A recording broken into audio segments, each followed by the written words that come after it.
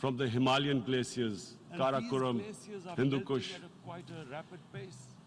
And these glaciers are melting at quite a rapid pace.